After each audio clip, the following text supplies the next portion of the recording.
Okay, so now I've got my nice light layer of red down on my apple. I know it's hard to see, but that's good. It's light. Yours should be very light too. And the next color I'm going to use is the light green.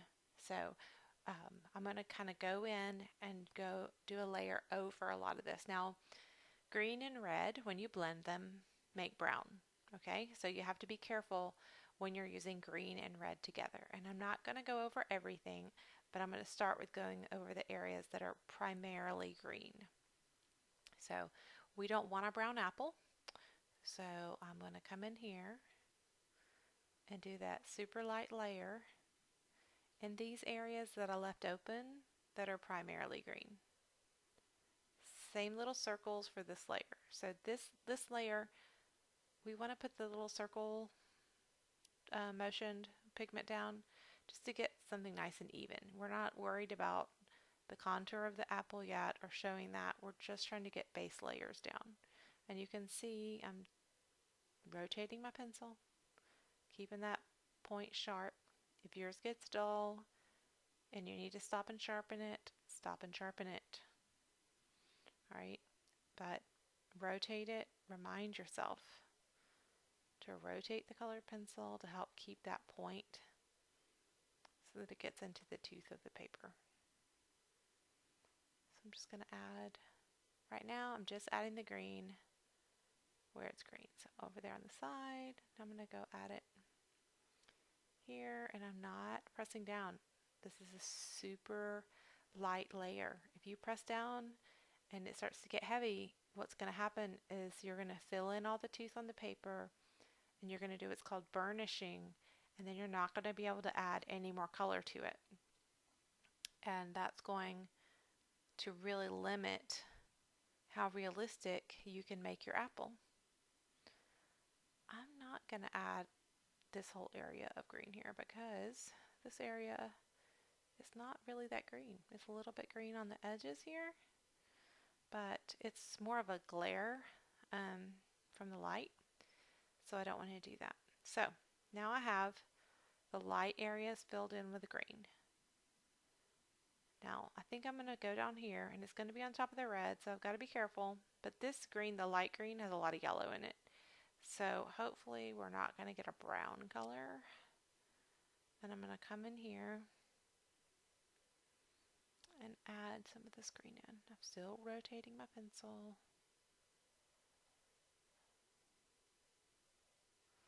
Trying to keep that sharp point.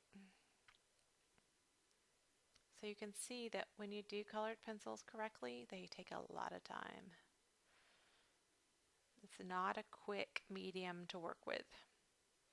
It can look very nice, but it's not fast.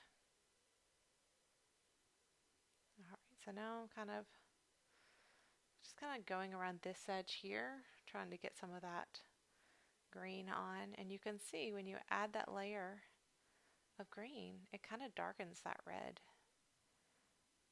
because green is the complement to red. So it's kind of naturally darkens it. And that's why it makes a brown when you mix it together.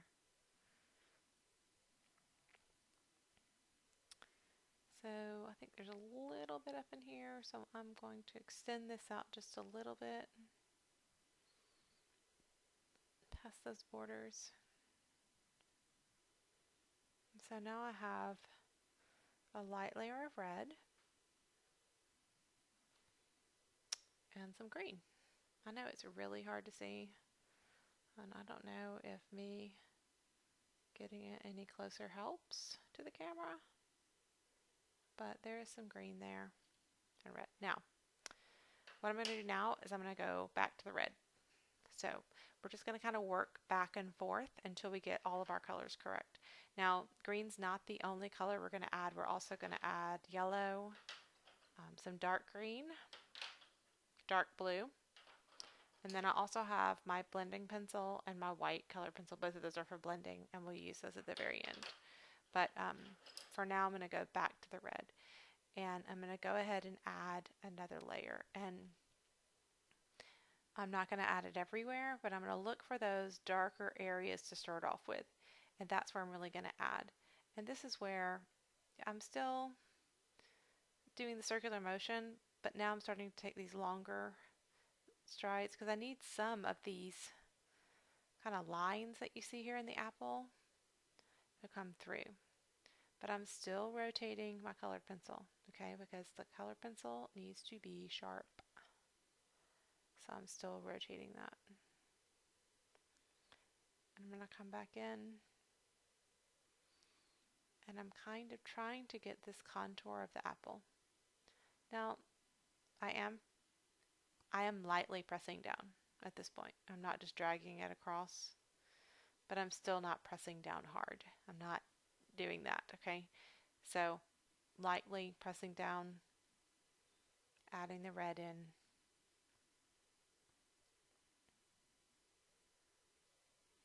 Getting it a little bit darker where it needs to be darker.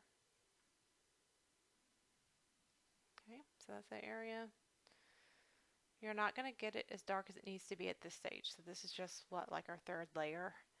So it's going to take a while. You got to be really patient for it to look good. But I am starting to create more contour type lines in here, but still moving that pencil.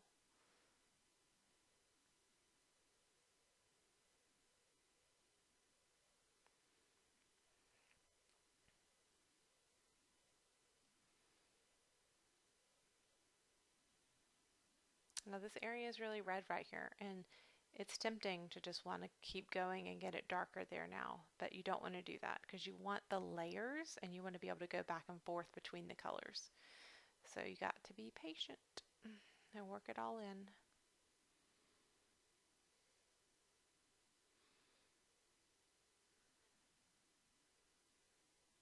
So just keep adding that red. Go ahead and pause the video as needed.